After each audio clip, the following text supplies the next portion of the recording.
Hey, everybody, welcome back. It's the Live Healthy Metro East podcast, and I'm your host, Josh Nimmo. I have Coach Alyssa Halloran with me today. Halloran-Dawson. I don't even know. I always wonder, how am I actually supposed to put her name?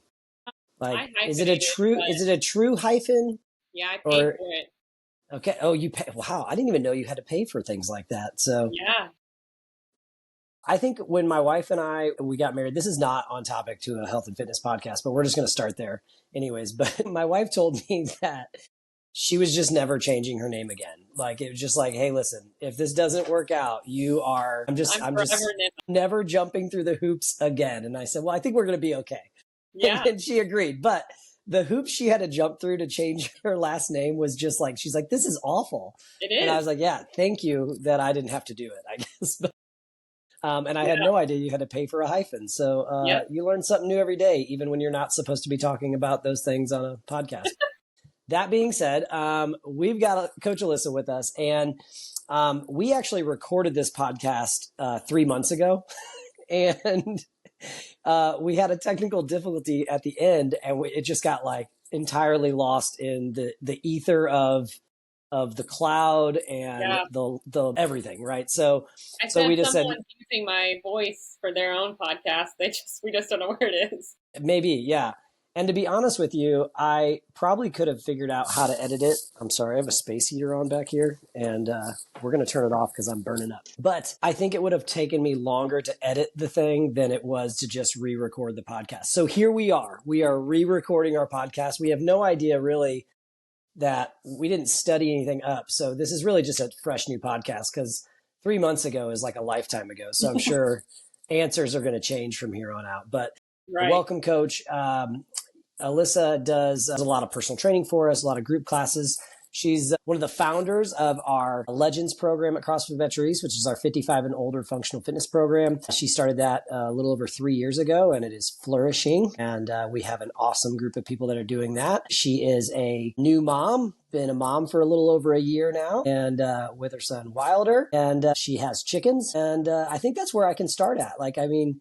Kid, and she got a new cat recently that she just had to kick out of this room that she's in because it's aggressive. So welcome, Alyssa. Glad to have you again. Yeah, I'm excited, and I'm not going to mess this up. Well, it's a 50-50 shot, because if you don't, I could. So we'll see how it goes. Yeah. So I always like to talk to the coaches when we bring them on, and we talk a little bit about kind of how we found you and how we found one another. And so we kind of have a little bit of a different story because it wasn't really maybe our typical how we found a coach, or a member becoming a coach or anything else like that. So tell me a little bit about our let's dive down memory lane and talk a little bit about it. So previously, the building that you're in was connected to a car window repair shop. I think that's all they did, maybe. They did they're like a glass repair, yeah. So my car windshield was cracked, and my husband makes you super paranoid about that and said that you would get pulled over and get a ticket with a cracked windshield. So I went and got it repaired 2 days after it cracked. And I had a friend from my old gym drive me over to drop it off to get it repaired, and since we had to wait, they were like, oh, this won't take us long, you kids can hang out and it'll be fixed. So he wanted to go into your gym and check it out, so I was like, all right, I guess we'll walk in and see what they're all about. So we walked in, and then it was just kind of, you chatted with us, and I think Coach Sam was there at the time, and he was training someone, and I had no interest in CrossFit. I didn't actually even know what CrossFit was, but then from there you kind of stayed in touch by messaging me several times, because I was a previous manager of a gym, asking for trainers to come work for you over and over again, to the point where I was like, I don't have any people to give you. I need all my people. Right. It was strategic. Yeah. Then luckily, I was one day like, maybe he still needs trainers. I'm going to go see if I can work there instead of being the manager of these other people. So came full circle. Yeah, I remember you guys coming in that day. And then, I think after that, I probably just followed you on social media and, liked what you had posted, knew you were a trainer. And I was pretty strategic about this because it never had any, when I was trying to search for coaches, like, people that I, they'd recommend like, well, just message different people, reach out to different contacts. But then one of the other strategies was like, hey, I'm just going to message this girl all the time and be like, hey, do you know of any trainers? And eventually maybe she'll be the trainer that she knows of that she'll come work for us. So yeah, we courted you for quite a while to try to get you to come our way. It took like 2 years. Yeah, it was a couple of years. Yeah, we, we're patient, but we're also very relentless. So, Worked so out. we got her. We got her. So you've been with us now for what? Almost It's 4 been years. almost 4 years now, right? Yeah. So it's kind of summertime coming up. It'll be your anniversary. So, Yeah. you had mentioned you didn't really have a CrossFit background. You were working at more of a commercial gym space and doing that. But how did you get started just with exercise in general? Or maybe like, like for me, it was athletics for me, kind of like, well, first of all, my dad owned a gym. So that was kind of an easy play there for me. But really I started working out because I had a desire to do some things athletically. What started kind of your exercise journey? Where did that begin? So I do not come from any athletic background whatsoever. I will tell people this all day. I am not athletic. I got lucky that I I think learned how to work out. your phrase is you don't sport. Yeah, I do not do sports, no sports ball. But throughout school, I didn't play sports. I definitely didn't go to school on sports, and they wouldn't have wanted me anyways, unless being a bench warmer is a sport. I was good at that. So when around like maybe the end of high school, I would run. I would just do like random runs in my neighborhood every once in a while. And then when I joined or when I went to Swick, it was right across the street from the Y. And so I eventually got my membership at the Y and started doing like machines and their circuits and stuff. And I didn't do any of the classes or anything like that. And if you know the Y, it's pretty much an older clientele as it is. So I just kind of wandered around doing random anything and for no reason. There was no organization to what I was doing. I would sometimes do the elliptical, I would sometimes do machines, whatever I felt like for that day. And then from there, I grew into like, that's when Instagram like just became a thing. So like it wasn't, when I started at the Y, it was Facebook or MySpace. So you didn't Buddy. share your fitness stuff. But then Instagram came out and people started sharing their fitness journeys, and I started following those people, and those people were not working out in the Y. So I was like, I need to go to a new gym. Um, so then I joined Planet Fitness, where they had dumbbells, and I still was kind of following some people. I just kind of pulled random other girls working out workouts. I would write them in a notebook and I pulled them and put them in my notebook, went to the gym and did it. Again, no organization to the madness of what was going on. It was like, that looks kind of fun. I'm going to try that workout on Tuesday. Oh, this other girl's doing this movement. I'm going to try that on Thursday. And I went from there. But none of it was structured. None of it didn't help me get, I mean, it got me stronger, but it did not help me get athletic. I don't think I got athletic until 4 years ago when I started at your gym. So I definitely got lucky that I already moved well. So I think that was because people are always like, well, you just look like you would know what you're doing and you look like you do things so naturally. I got lucky because there's no one taught me and no one corrected me, but I also knew I wasn't doing it wrong because I was never hurt. I was never injured. One positive out of it, I just moved naturally well, which is good in my case until you give me a barbell and tell me to do a thruster. It does not go naturally well after that. Goes out the window. So that's kind of interesting because, one of the things we focus on a lot in what we do is coaching, right? And one of the biggest things around coaching, and one of the things I think that if you asked our clients when they talk about like one of the things that they value is that they're taught how to do things correctly and so that they don't get hurt and they don't get an injury or whatever else. That was not your background of like learning exercise. So how was that when like you went and did your, maybe, and I don't know, as you were working out, maybe I'll take it a step too far forward. So you go from not, kind of self-taught and or Instagram taught, if you will, Yeah. to then what happens and what made this transition happen from like, well, I didn't really know what I was doing and I figured this out and I did this and now I'm going to teach other people how to do this and be a coach. What happened there? How did that transition go? So when I was at the local gym that I was the manager of, before I became the manager, I started working out with one of my friends, and we would send each other workouts on Instagram, and I would write them in a notebook, and we would meet at the gym 5 days a week, and we did basically bodybuilding splits. It was an upper body, a lower body, a full body combo for 5 days. Every day of the week we met at the gym. And she did not move well. So I was like constantly saying I could see she wasn't moving the way she was supposed to. So I was helping her.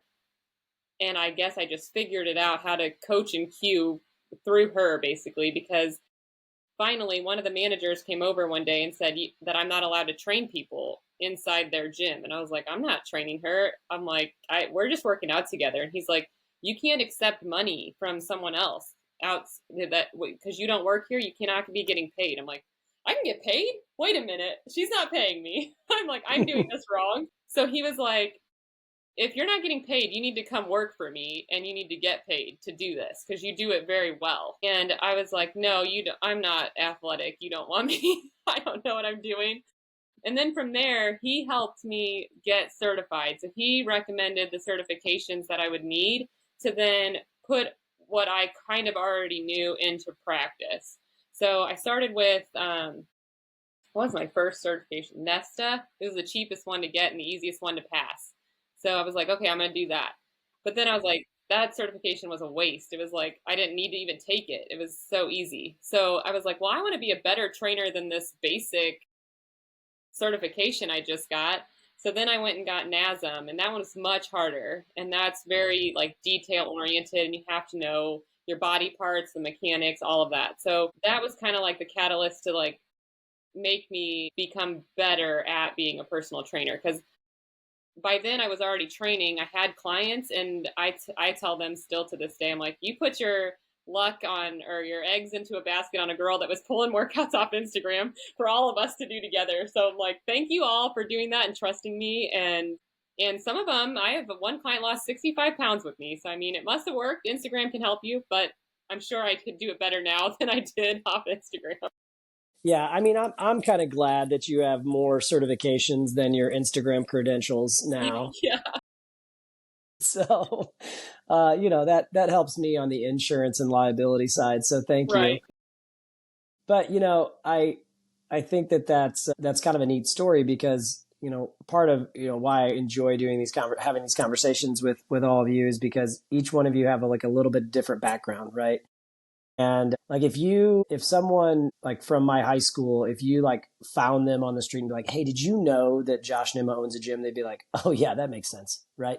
I grew up through all of it. Right. And so, I was reading some of those, certification books from NASM and NSCA and all that stuff when I was in high school. And so it makes total sense that like, oh yeah, he owns a gym. Yeah, that adds up. Right. Yeah. But I think that's not the story for all of us that come into fitness. And now like think back and I actually though, even all of that, I say the same thing to some of the clients that I still have. And I'm like, man, I can't believe someone worked with me when I was 19 years old. I knew nothing of what I was doing. Like I felt like I didn't know what I was doing and I was in school for it. And I was like, man, yeah. Thanks so much for trusting me because man, I screwed up a lot. Right. But, ultimately we got people moving and we got people healthy and no one, died in the process. So that's good. Yeah. Like you always say, we never lost anyone yet. I never lost. Yeah, haven't lost anybody yet. Made some people throw up by accident. Like that was not my goal. Well, when you start a CrossFit gym like I did, that's definitely like a goal anyways. And so that was dumb 12 years actually. So I got my certification for CrossFit in 2008. So 17 years ago, like that was just kind of like your natural orientation to CrossFit. It's like you just threw up after the workout. Yeah. That's how you know you did it right, right? And by the way, let me disclaimer, I don't recommend that now. Okay, everybody, like it's not what we do to people. what kept you coaching, right? Like, so, I'll be honest, personal training and fitness, sometimes can be more of a hobby thing, right? You were in school, you weren't studying to be a fitness professional. You were, doing some other things, and you kind of fell into this career or this job. When did it become truly like a career for you? When did you say, man, this is kind of what I want to do?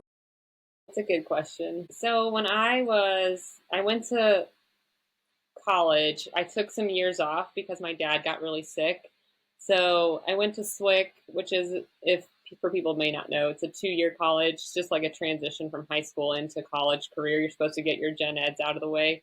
And then I didn't know what I wanted to do for school. And around that exact same time, my dad got really sick and ended up needing me to, or my, I mean, I'm sure they would have been fine without me, but my mom needed someone to help with him and do stuff around the house, maybe help at the hospital if he was in and out of the hospital. And it just worked out that I just was able to wait tables and do that. And I didn't go back to school. And then when I did go back to school, I went to school for graphic design, and I got all the way through my junior year. So all in the grand scheme of things, my Instagram fitness led me to my junior year of college, which was actually like 8 years after I went out of high school.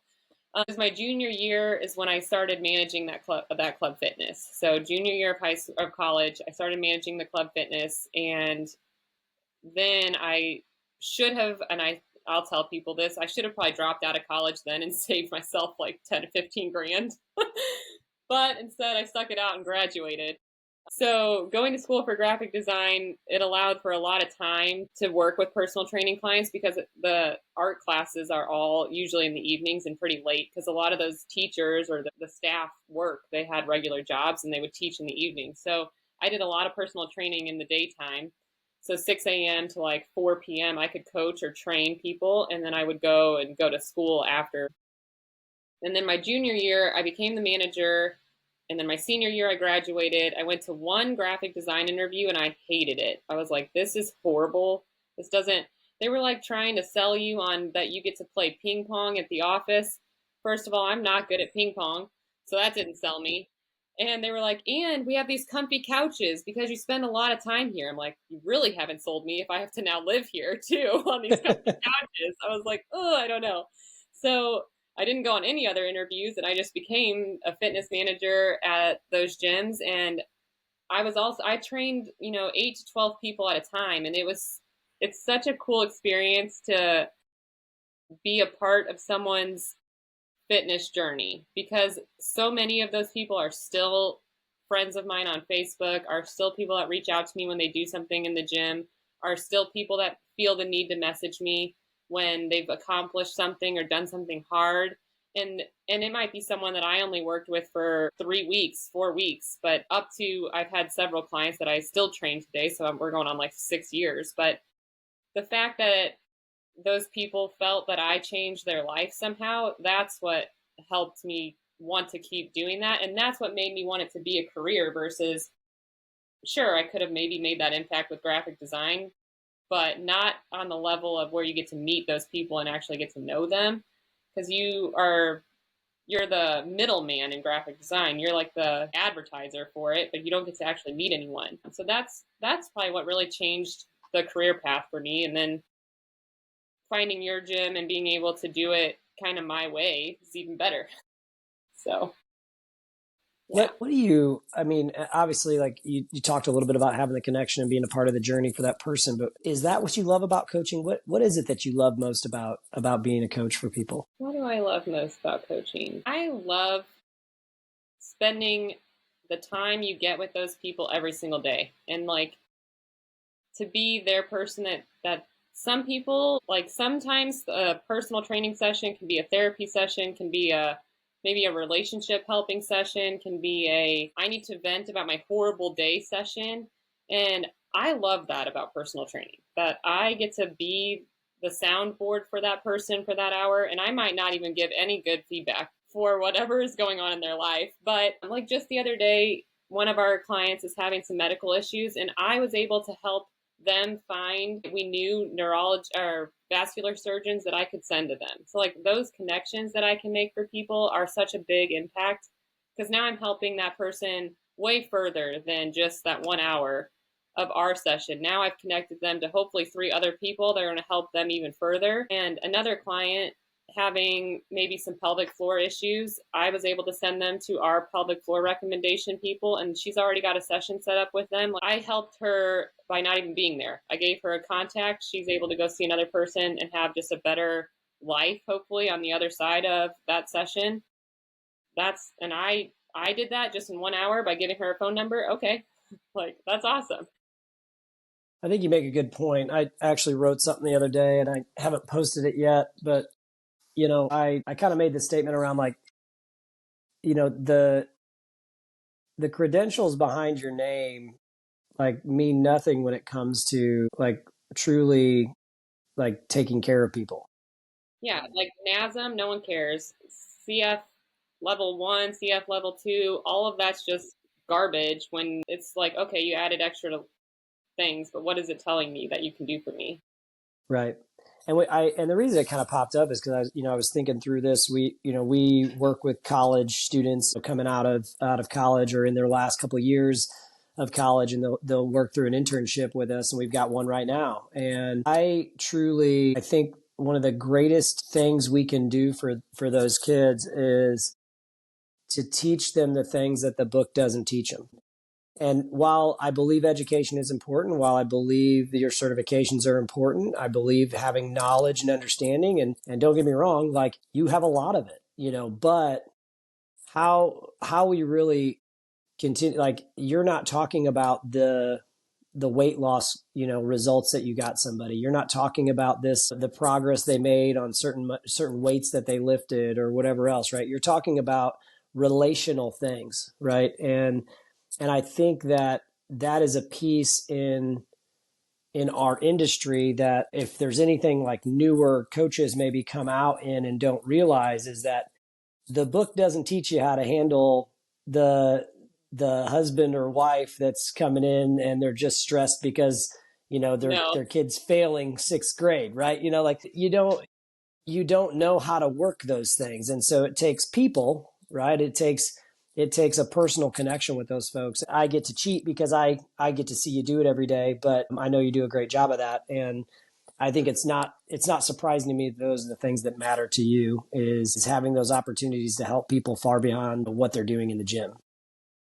Yeah. So like it's not even when I was waiting tables and bartending, like you get to know and those people and those regulars. I may not have remembered anyone's name, but I could tell you exactly what their drink was every Thursday, what their food choice was every Thursday, and exactly their 4 grandkids' names. I probably knew those. For some reason, I can't remember people in front of these names.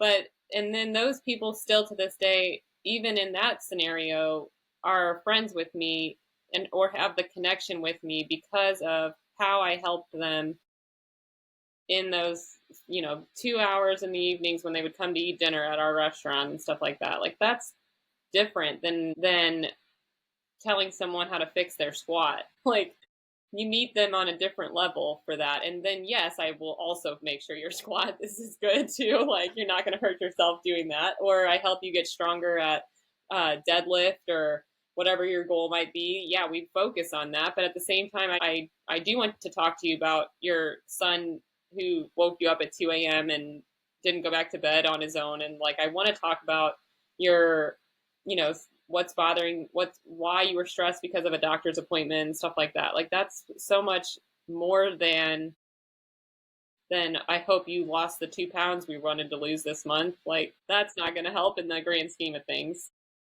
well, we talk about that a lot as a staff, and obviously I had interviewed Cole Jimenez, one of our coaches, and we talked a little bit about that idea of like the number one thing we got to do for people is care for them, right? And secondarily, the fitness stuff happens. And I talk to you guys a lot about this. One of the things that we do for our clients is we meet with them on a quarterly basis. We're actually in the middle of that right now. April's one of our quarterly goal review months, and we call them our client success sessions. And I met with somebody the other day, one of our clients, and they they wanted to meet with me and talk through some medical concerns that they have, and how this might affect them moving forward in their fitness. And not that fitness was going to be out. It just, they just wanted to kind of have that conversation, and they wanted to talk through their nutrition, and they wanted to talk through different things. And I don't know, we didn't talk once about anything related to how much weight they wanted to lose or gain, how much,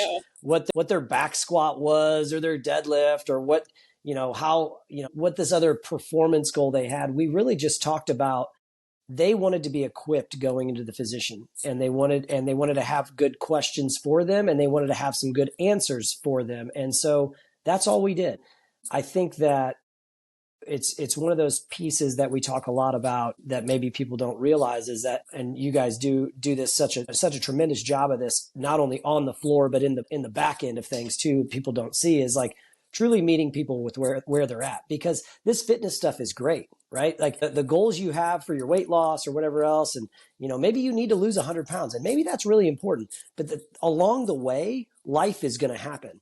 And I tell you guys this all the time. People will quit us. They'll quit the gym. They'll quit exercising when they can no longer figure out how to keep doing it, right?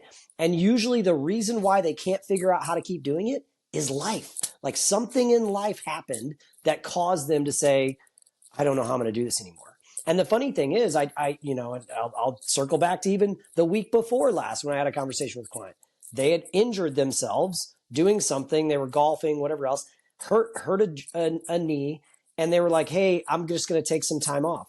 It took a 10-minute conversation with that client to say, hey, what if we do this and this while we go see the orthopedic, while we go get that MRI, while we go do this and that, right? And they're like, yeah, I guess we could do that. I just didn't want to put you guys out. And I'm like, what? That's exactly what you pay for. Yeah. This is exactly, we need to make sure we figure out ways for you to stay healthy while life is going on. And I mean, that's the true difference of, doing the Instagram fitness program, right? The person on Instagram isn't telling you how to get through that tough spot. You're just like, well, I just no longer can to go do these workouts, and no one's over there in your corner. I can't squat. What am I supposed to do? These right. videos keep showing them squatting. My knee hurts. I can't squat. I guess I have to quit working out. I guess I quit this now. Right. That's so cool. I appreciate you sharing that. As we kind of wrap up here, I know, and I mean, if you're anything like me, the shiny ball syndrome of there's a lot of things I'm passionate about. There's a lot of things I could get on a soapbox and talk about, but is there anything right now in where you're at in your career? You are, gosh, how many years in? 8 or 9 years now as a fitness coach. You've been doing this a long time. You did it in a commercial space. Well, you did it when you weren't getting paid first. Then you did it in a commercial space. You've had some management experience there. Then, you've been with us for almost 4 years doing things, and that's had its own journey. Now you're a mom. What are you passionate around right now in health and fitness? When you asked this, I was like, I can think of 3 things, but then I'm like, I need to narrow this down off 3 things. But truly right now, and I connect to a lot of the women in the gym in general, but women's health is so different than men's health. And I'm reading and listening to 3 different books and podcasts right now, but all circling back to women before they're in menopause. So, with just having my son, and I'm 13 months postpartum, but my BirthFit side of things, so teaching and wanting to get BirthFit in our area for people who are women in general, who are either preconception, pregnancy, or postpartum, a place to come and work out and learn what's doable through preconception and pregnancy, and then where to be or how to modify in postpartum to come back smartly, to come back well and not come back so fast that you end up, with incontinence all the time, or just thinking that that's normal to always pee your pants when you laugh. That's not normal. All of those things are things that get forgotten in the industry because it's generally run by men. Granted, our gym's pretty heavily female dominated, but that's really passionate. I'm really passionate around that, and go ahead. Can you elaborate a little bit on, like, for the listener that doesn't, maybe know, like, what's BirthFit? Maybe give a little bit of a piece on that. BirthFit is started from a chiropractor body worker. Her name's Lindsay. She ran this program. It's going on like 8 or 9 years, but geared towards teaching you about the benefits of exercise in preconception, pregnancy, and postpartum. She's got a bunch of different phases. My certification covers training someone in pregnancy through their entire pregnancy, training someone through their entire postpartum. So up to 3 years postpartum is the scale that is considered like newly postpartum. So I would say postpartum training, and then like learning how to modify and scale during pregnancy are my top two. Like, I'm very passionate around those things because it made a big difference in my life. And it allowed me to get back to where I am. And I wouldn't say it was bouncing back by any means. It was a slow process to get back to where I am. But I think some people get so afraid, so they don't come back to fitness, or they don't come back, or they're like, oh, I can't do CrossFit anymore because I've had a baby, or I can't do CrossFit at all because I've had a baby. Maybe they've never done it. Or they're like, I can't do CrossFit because I'm pregnant. And I think that's not the right frame of mindset. It's you need to figure out how to do it well, because it does help with labor and delivery, and it helps you in postpartum to have already had a good background in strength. All of that factors in. And then I know a lot more on the other side of things, like breath work and maybe some like how to induce labor. I can give you some tips on that if you're like 41 weeks and you're like, why is my baby not here?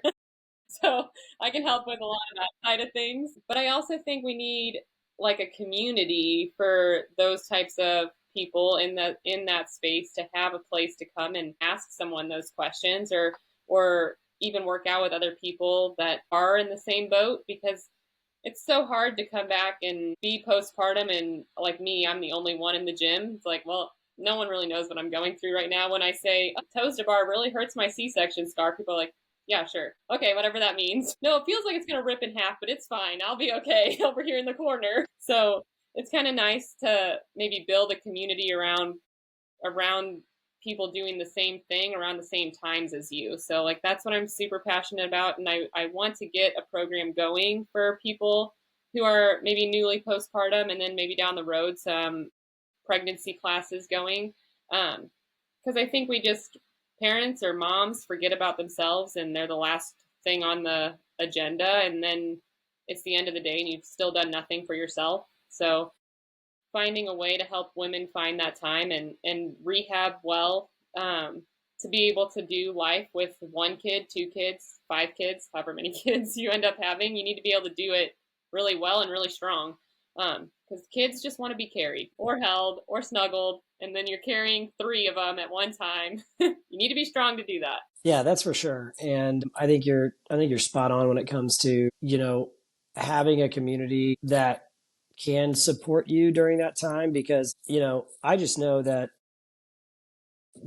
I've worked with a lot of prenatal and postpartum women over the years. And one, I think that there's a flawed, the standard recommendations of what exercise should be while pregnant is very flawed. And I think it's really hard for those women that are physically active before pregnancy and then make the transition into pregnancy and are being instructed by maybe a physician in one regard of what exercise should look like. And it actually creates a level of, they actually lose their fitness, their strength, and all those pieces during a key time in their life that fitness and that strength is going to be important for them. Now, one thing I always tell my gals whenever we sit down, and for whatever reason, my wife will tell you, like, she'll say this all the time. She's like, when someone's pregnant before anybody else does. It's like, yeah, I kind of do. And it's usually the conversation that we have now. I have coaches that have those conversations. And so I know you and Allie and some of the other gals will probably have those conversations even before me. But like, we know we're like the first line of defense. If we have clients that work with us and they get pregnant, like we are one of the first conversations they have. Maybe like the only other person knows is their spouse. Well before they're going to make a gender reveal, well before they're even going to see a bump, because they want us to know, hey, I need to know how I need to modify exercise moving forward. Yeah. Or my physician said this, right? But I think it's extremely important that they have that, professional, if you will, in their corner that's part of their care team to be able to guide them through that process. But then here's the other thing is that's really important for the gals that are, currently exercising and then they go into pregnancy and they want to continue to exercise. But even more so post pregnancy, there's a lot of females out there that maybe didn't exercise at all prior to pregnancy, or maybe they were, they were athletic in high school and college and whatnot, and then just kind of never stayed, physically active later on, and then got pregnant. And then maybe the body changes and now they want to kind of get their body back, if you will, or whatnot. And so now they're starting an exercise program for the first time. And one, that's scary anyways, right? So if you got to come and talk to Coach Josh, for the first time, and we're going to do an exercise program. Like, I really have no idea what you've gone through. Like, yeah, I've watched my wife be pregnant and I've seen a couple babies birth, but other than that, like I have no idea what your body is going through. Yeah. On top of that, for you to be on this journey of like, well, my body doesn't feel like it used to. It doesn't look like it used to. It doesn't, and I don't even know how this even goes, right? So to have somebody that's professionally certified to handle that, but two, also someone in their corner or a community of women in their corner that also can resonate with where they're at. Like, man, that's got to be such a cool thing, and such a more, like, I would be way less worried about walking into a community like that if I was joining a fitness program for the first time after pregnancy than I would going to a typical gym or a typical trainer, regardless of how good that gym is or regardless of how good that trainer is. That's just, I think that's a very important niche to affect. And like you said, is, if they don't have a good experience post pregnancy, or if they're just scared to even embark, they won't ever be able to do it. Yeah. Yeah. I mean, that's cool. There's a lot of things that practitioners tell you to keep them safe, not to keep you safe. It's to keep them out of the experience. So, I mean, one of the things that comes to mind is like not getting your heart rate over 140. And I'm like, I could have done like half the warm up during my second trimester and I'm at like 155. I'm like, well, I guess I should leave. We're done here. What's the point of doing the rest of the workout? But knowing what I know now, that's actually just advice. Yes, that's important for someone maybe super high risk or very high risk. Yeah, they should maybe scale it back. But they've also there's also practitioners that'll tell you not to squat. And I'm like, well, that's truly like a natural birthing position. So if I've never squatted and then I end up having this baby in a squat, that's going to be a horrible end result for me because I don't spend time in that position. So, I mean, there's just a lot of maybe stuff to cover their backs versus really help the moms or help the women in those scenarios. And it just comes down to knowledge and what they're trained in. And they're trained in something that's truly, it's male dominated. Men, like the OB world is mostly men, which is crazy to think that most women go to men OBs. And that's like mind blowing to me. I'm like, why are women not doing this? So that's just, that's a whole other rabbit hole to go down. But at the same time, at least I can give a space where we can talk about it. Yeah. My favorite was you can't lift over 20 pounds. That was 20 pounds.